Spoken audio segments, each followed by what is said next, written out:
Forgotten.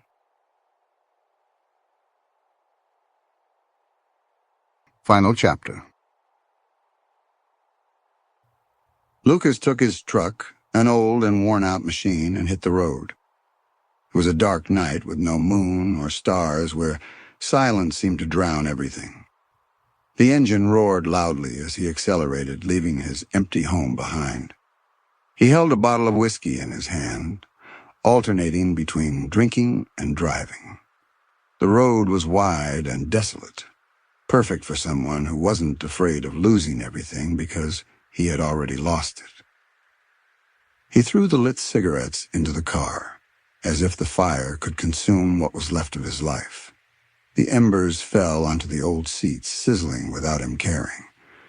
The air inside the van was heavy, laden with the smell of alcohol, tobacco, and a desperation that seemed almost tangible. "Why go on?" he muttered hoarsely, gripping the steering wheel until his knuckles turned white. As the speed increased, the trees on the sides of the road became blurred shadows. Lucas felt like he was racing against something, perhaps against the emptiness that was devouring him from within. He slammed his foot on the accelerator, ignoring the shaking of the truck, as if he were looking for a collision that would end everything at once. Suddenly, his chest filled with a pain he couldn't ignore. It wasn't physical, but a deep oppression, a mixture of memories and regrets. He slammed on the brakes, letting the truck come to a stop in the middle of the road. The whiskey bottle rolled across the ground, spilling its contents between his feet. Lucas staggered out, barely holding onto the car door. He fell to his knees on the cold asphalt and looked up at the black sky. "God!" Her voice broke as tears ran down her face. "If you're there, if you hear me, why? Why did you leave me alone? I beg you, give me a reason to keep going. Do something." She screamed into the void, her words echoing in the solitude of the night. The echo of her pleas was the only answer he received. Lucas squeezed his eyes shut, bowing his head until it touched the ground. He pounded the asphalt with his fists, letting out a heart-rending scream that seemed to consume all the air around him. For a few minutes he lay there, broken, not knowing if he should get up or just stay there forever. Finally, he struggled to his feet, staggering toward the truck. His hands shook as he lit another cigarette. He leaned against the hood for a moment, staring at the dark horizon as if he expected something, anything, to appear and save him from himself. The road was still empty, and silence, as always, was its only companion. Lucas climbed back into the truck with unsteady steps and started the engine. His vision was blurry, his mind trapped between alcohol and the rage accumulated by years of loneliness and desperation.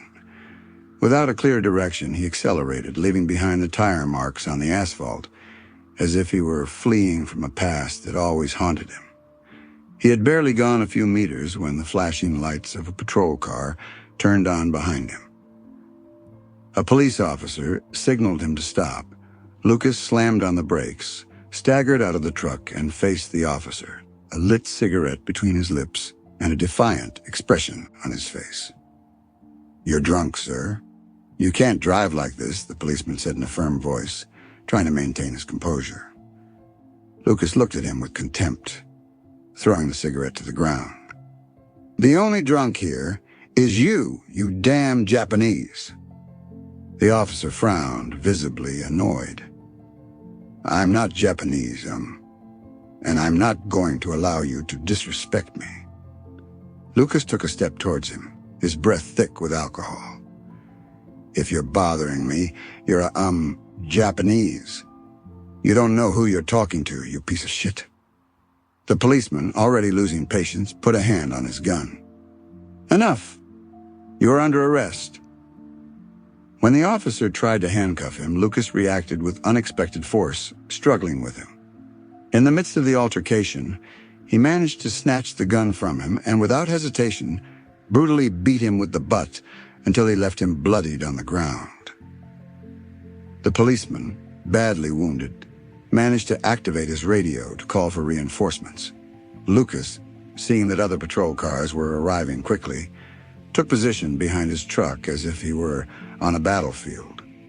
The police arrived, pointing their weapons at him, but Lucas, with a look that mixed fury and madness, shouted at them, "Damn bastards! Don't you know who I am?" Before they could respond, Lucas opened fire. With quick, precise movements, he took out the police officers who faced him, his military experience evident in every shot. The sound of bullets echoed across the empty road, mixing with the screams and chaos. When it was over, he returned to the officer he had slaughtered on the ground, still alive but badly wounded. Lucas pointed the gun at his head, his finger ready to pull the trigger. "Son of a, if you help me in court, I won't kill you. I'll let you live. And just so you know, you piece of shit, I'm a lieutenant, a soldier who's seen more war than you could ever imagine." The policeman, panting and barely conscious, nodded slowly, unable to say a word. Lucas, with the blood of violence still fresh on his hands, walked slowly away to his truck, leaving behind a trail of death and destruction in the middle of the night. Lucas returned home at dawn, still reeling from the effects of alcohol and the unbridled emotions of the previous night. He collapsed on the couch and began to laugh uncontrollably as he recalled the events. Every shot, every scream, even the looks from the policeman, played out in his mind like an absurd black comedy. The laughter faded away little by little until he fell into a deep sleep, accompanied by the torment of an inhuman hangover. Hours later, he woke up with a sharp pain in his head. He had barely regained consciousness when he heard a knock on the door. He looked out the window and saw several police cars parked outside. This time, Lucas was sober. He knew there was no way out, so he opened the door without resistance. The police officers handcuffed him and escorted him to the courthouse. At the trial, Lucas remained silent, his gaze fixed on the floor as he listened to the murmurs and whispers of those present. Finally, the judge entered the courtroom, an older man of imposing bearing who sat down on his bench and leafed through the documents in front of him. "Mr. Lucas, nice to meet you. I took the time to read your file," he said in a deep, slow voice. "And let me congratulate you on what you did." Lucas looked up in disbelief. The judge continued, "I understand that you acted under extraordinary circumstances. As a war veteran, your record speaks of sacrifice and bravery. You can go in peace." Lucas smiled in disbelief as he thought in his mind, well, it seems that having been in the war has its advantages. The officers approached to remove the handcuffs. The judge, before finishing, added, "I declare you innocent. I know what you've been through in your life, and I'm truly sorry. But please try to avoid conflicts in public areas. Nobody needs more tragedies." Lucas bowed his head slightly in respect. "My apologies, Your Honor." Before he could leave the room, a woman stood up from among the spectators and ran towards him, screaming, "That man killed my husband, and you're just going to let him go? This is a mockery of justice." The woman clung to Lucas, weakly hitting him in the chest as angry tears ran down her face. Lucas made no effort to push her away, only murmuring in a cold voice, "I'm sorry. I was just defending myself." The judge called for order in the courtroom while the woman continued to scream. He was a good policeman, a good man. How can something like that be justified? Lucas looked her straight in the eyes, his face hardened by years of trauma. It was a combat zone. Her husband and the other police officers pointed their guns at me. If they hadn't, none of this would have happened. I acted to survive, as I always have. The woman was led out of the courtroom by officers, her sobs echoing as Lucas walked out of the courtroom, free but with a further weight on his conscience. Outside, the sun was shining brightly, but for Lucas, The day was nothing more than a continuation of his endless dark night. Years had passed, and Lucas was now an older man. His hair was gray and his gait was somewhat slower, but his temper was still as explosive as ever. Time had not softened his character or filled the emptiness in his soul.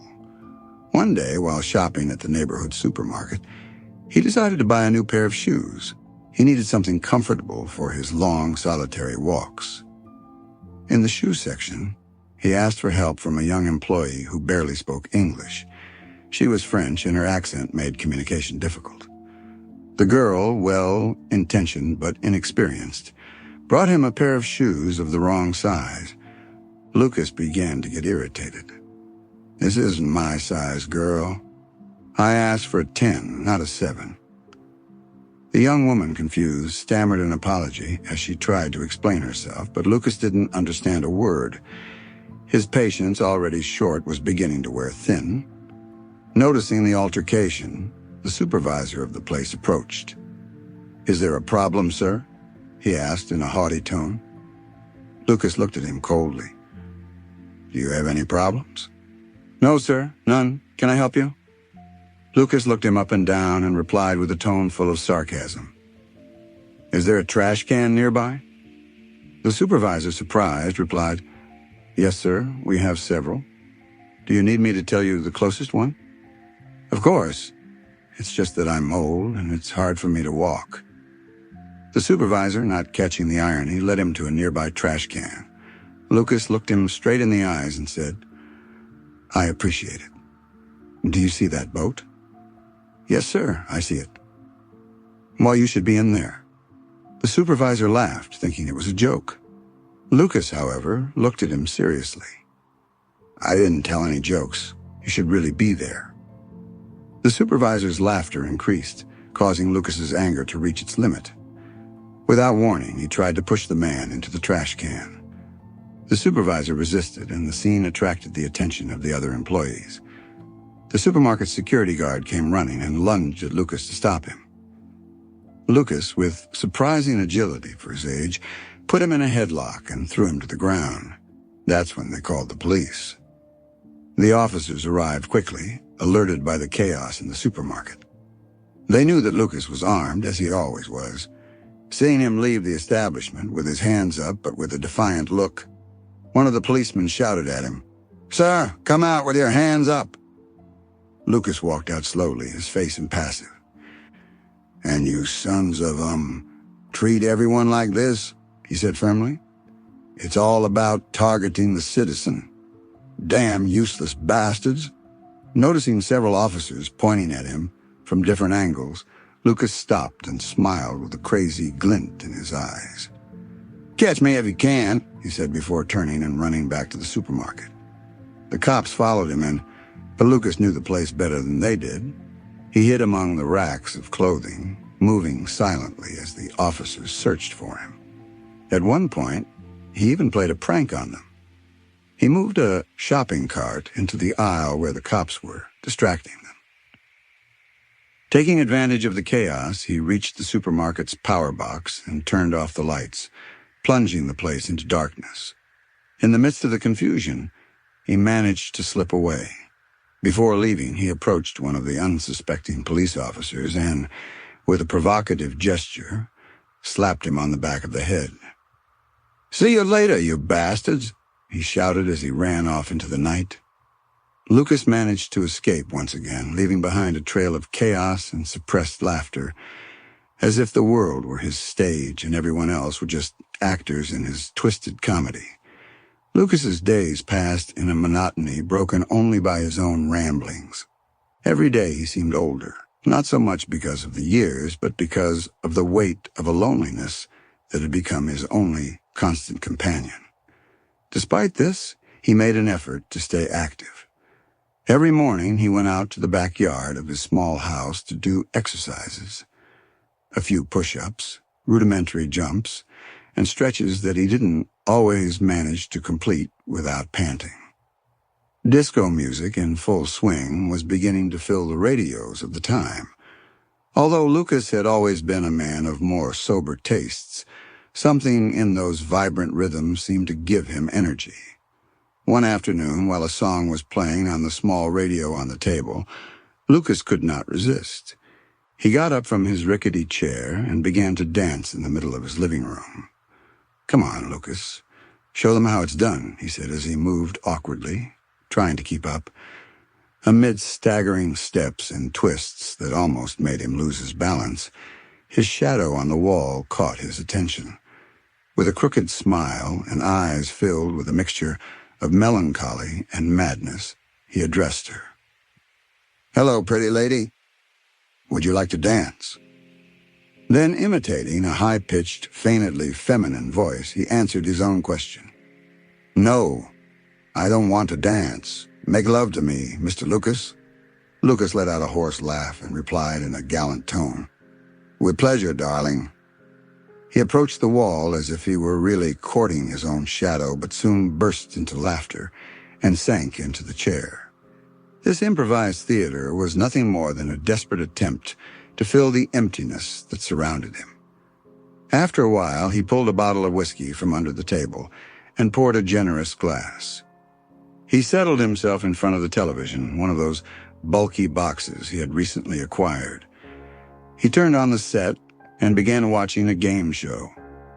On the screen, a group of young people were participating in a seemingly simple challenge, crossing a suspension bridge while carrying buckets of water. One of the contestants tripped and fell into the water, which unleashed laughter from the studio audience. Lucas, however, looked at the scene with a mixture of disdain and frustration. "This generation's stupid," he muttered, taking a sip of his whiskey. "Is this what they call entertainment these days?" For a moment his gaze was lost on the screen, but soon he grabbed the remote and turned off the television with a sharp movement. "I better turn this shit off." Silence returned to the room, broken only by the soft creaking of the wood beneath his weight as he stood. He stood in the center of the room, staring into space. In his mind, the laughter of the show's audience still echoed. But to Lucas, it was nothing more than a distant echo, unable to break through the wall of isolation that surrounded him. With a deep sigh, he sat back down, this time in the shadows. The half-empty bottle of whiskey became his only companion as the night wore on and the shadows on the walls seemed to move in time with his erratic thoughts. The years went by, and Lucas was already quite an old man. Rock music was booming, and while the rest of the world was vibrating to the electric guitar riffs and passionate melodies of iconic 90s artists, Lucas remained holed up in his small, run-down home. His loneliness had grown like a cancer in his soul, eating away at any hope or spark of happiness that might have remained. He was already 78 years old, and each day that passed was a battle against fatigue, the pain in his bones, and the weight of existence that seemed to drag him down more strongly. He walked slowly, dragging his feet, as if his own body were becoming a burden he could not bear. The house, with its rickety walls, dust-covered furniture, and curtains that barely let in daylight, was a reflection of Lucas's condition. His daily routine was a painful monotony. In the morning he would wake up and look out the windows at his neglected garden, full of weeds and tall grass. Then he would take a quick cold shower, which helped to clear his mind a little, if only for a few moments. Afterwards, he would make himself a coffee and sit down to watch television, although for some time now the blank screen or information screen had seemed more interesting to him than any current affairs program or the endless reruns of his favorite game shows. Around noon, he would head to the small local market, where he would buy some canned or low-quality food, enough to sustain him for a couple of meals a day. In the evenings, Lucas remained silent, searching in the shadows of his house for answers that never came. Sometimes he spoke out aloud, throwing words into the air as if he expected someone or something to listen to him. But there was no one, only him and the empty echo of his own voice. One night, as he watched the evening light filtering weak rays through the dusty windows, Lucas felt his strength begin to fail. A sudden dizziness shook him, and he fell back into the rickety chair. His heart was beating with an irregular, almost painful rhythm, and Lucas knew he couldn't go on much longer. "Why, my God! Why won't you take me?" he murmured, even though he knew no one was listening.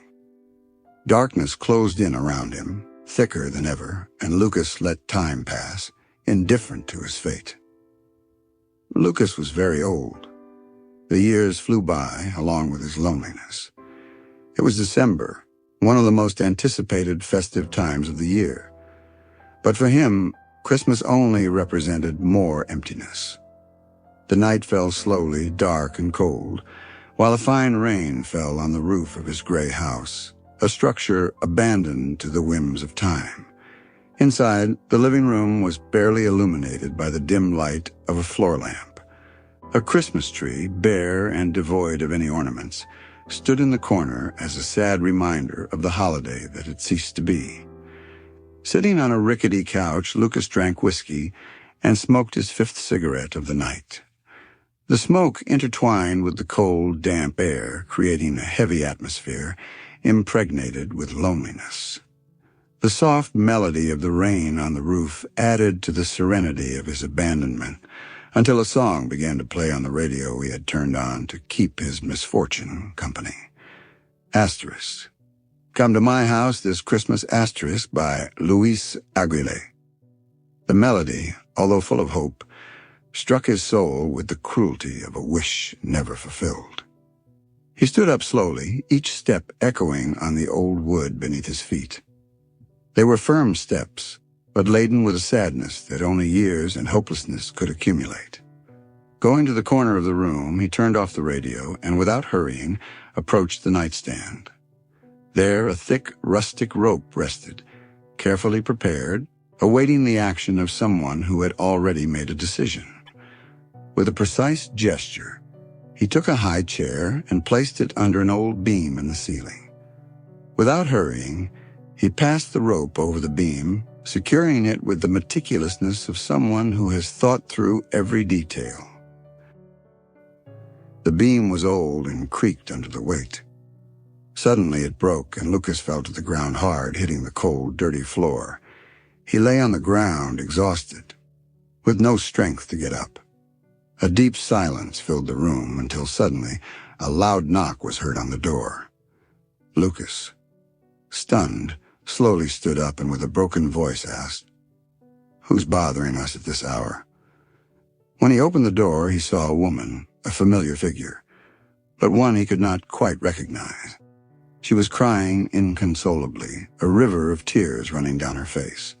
Lucas, stunned, looked at her and between sobs said to her, "Who are you?"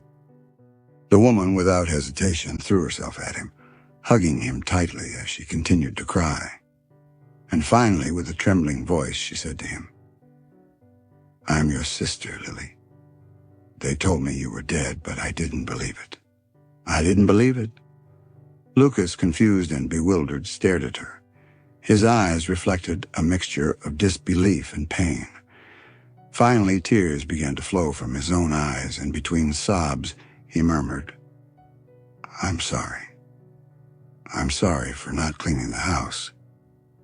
I didn't know you were coming today." Lily hugged him even tighter, crying all the time. Finally, after what seemed like an eternity, she handed him a cooked turkey, a symbol of what could have been a normal Christmas, a family Christmas. "Come on, Lucas, let's eat together. You're not alone." Lucas' loneliness, so deep-rooted and heavy, began to crumble little by little as he felt the warmth of his sister's presence, who, despite the years in oblivion, had returned to his life. There were not many words exchanged, but in that shared silence, they both understood that sometimes life can give us a second chance, even in the darkest and coldest moments of our existence. War is not a spectacle. It is the most terrible manifestation of human cruelty, where each man suffers in different ways. Eric Maria Remarque.